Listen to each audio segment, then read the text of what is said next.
Episode of the Shawn Green Show. My name is Shawn Green. How you doing? Yesterday, whatnot. We got some good games. There's a lot of stuff to get into. Let me jump into it. First of all, the Heat Knicks. First, Julius Randle was out. Yes, he was out for game one, and we need Julius Randle. I'm going to be real talky. We need Randle. He was out for game one, which kind of made me mad. Knicks was doing good. The first half, he was doing good, was getting points. Brunson was doing his thing. Barrett was balling. We was doing good the first half. And in the first half, Knicks up by 5. We led as much as 12 points, but he's up by 5 at halftime. We was doing good. Yes, there's a but. There's a but. The Knicks collapsed in the second half. I will be honest with you, they collapsed. I'm wondering what the going on. Couldn't do nothing. I got to give the Heat credit. They played lockdown defense. They slowed the game down.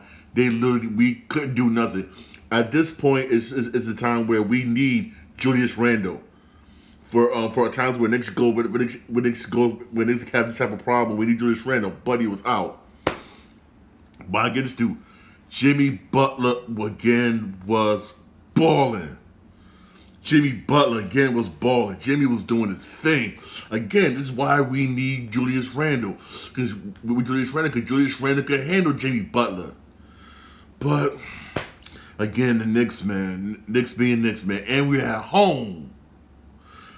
Man, Knicks got outplayed. Knicks got outplayed, man. We really did. We tried to mount a comeback in the fourth, but just couldn't do it. Couldn't get any stops. They dominated on the boards. Knicks ended up losing this game 108 to 101. It was till of halves. We did good the first half, but screwed up but collapsed in the second half. We literally collapsed in the second half. Literally.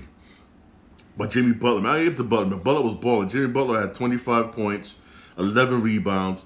You had Vincent with 20 points, 5 assists. Adebayo had 16 points, 8 rebounds.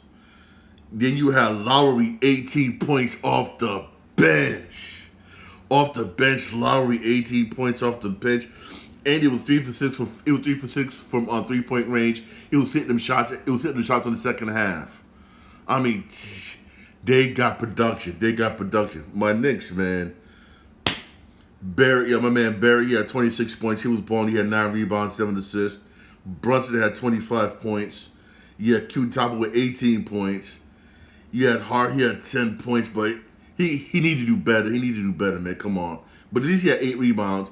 Robinson had 7 points, but he had 14 boards. Our bench didn't do crap. Now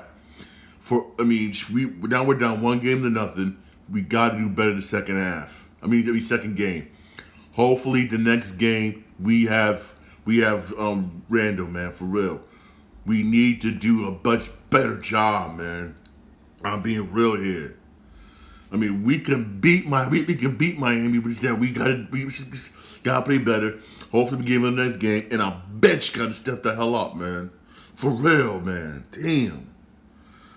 But still, I give Jimmy Butler credit. Hey, Jimmy Butler was balling. He injured his ankle, rolled it when it was 5 minutes left in the game. Everybody was like, I was like this. You saw him on the go stomping the ground like this. He really hurt. But he stayed in the game and still balled. I got no respect for that. He could have went back to the locker room and sat for the rest of the game. Could have, but nah. He stayed on the court and still balled. I got to give Jimmy Butler respect for that. You really got to. Because most players nowadays are prima donnas. Look at this.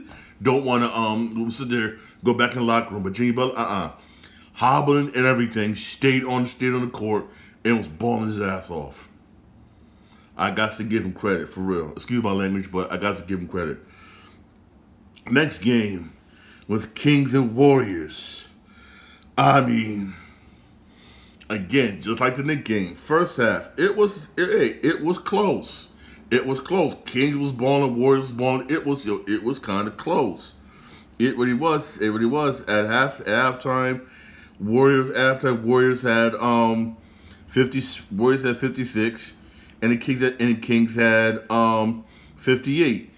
It was, I mean, good God, he literally put the team on his back, basically saying, basically, we ain't losing this game. We ain't losing this game. I mean, you should have heard me. It was so quiet in Sacramento. You could have heard a pin drop. He was balling. I'm over here looking like, what the shots that I would never think he would make. This dude was making. I'm sitting there looking like, what the. Yeah, it's like this. Like he was just. I mean, damn.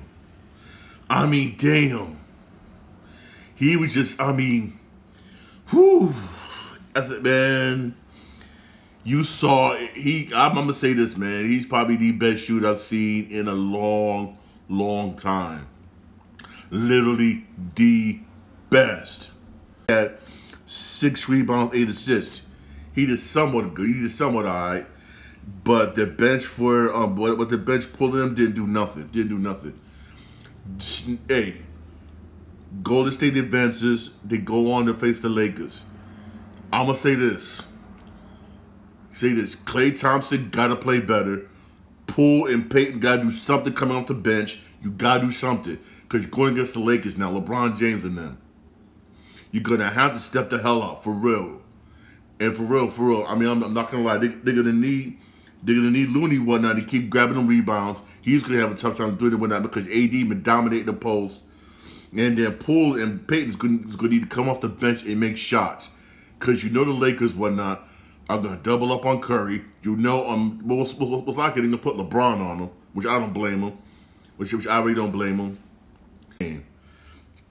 For real, Angels beat the Brewers 3-0. You got the Twins beat the Royals 8-4. You had the Rockies beat the Diamondbacks 12-4. Then you had the Padres beat the Giants 6-4. Then the Oakland A's beat the Reds 5-4. Oakland, screw Oakland. You got the Dodgers beat the Cardinals 6-3, and the Astros beat Phillies. Beating the Phillies 4-3. That was a good Sunday night baseball game for real. Hey, like I said, hey, there is some baseball games today. There's baseball games today. For real, you got again Mets Braves at 1:00. That's gonna be at SNY. And then you got Mets Braves at 4:40. Again, also gonna be at SNY. The Yankees are at home today, basically at 7:05. 7:05. That's gonna be on the Yes Network. Hey, you know what? Hey, perfect day to be in New York today. For real. Hey, perfect day to be in New York. If you pay, hey, go for the Met game doubleheader. If you buy one, they're gonna let you stay for both games and then leave from there. Go to Yankee Stadium. Hey, perfect day to be in New York. Perfect day to be in New York. For real. Perfect day to be in New York. Honestly, for real, perfect. Real talk, man. Perfect day to be in New York. Honestly, for real, man. Hey, get to be in New York, man.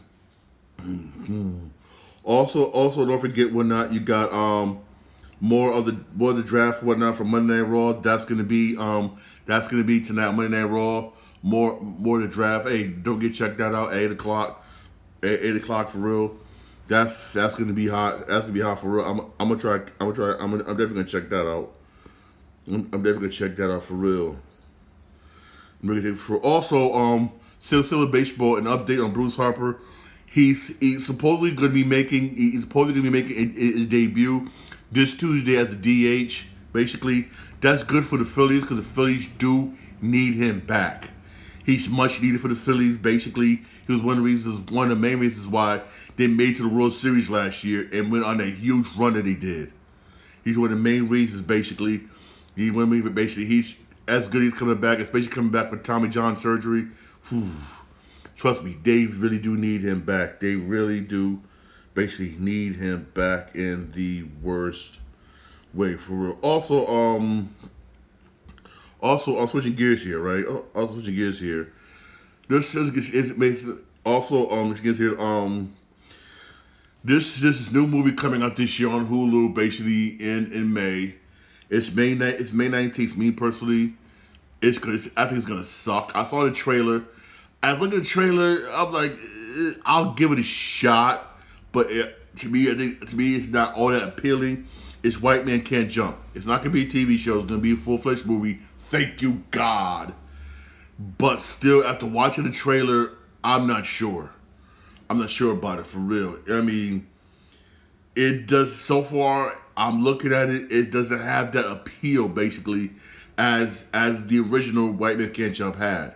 I'm just watching the trailer, and I'm not feeling that. I'm not feeling it.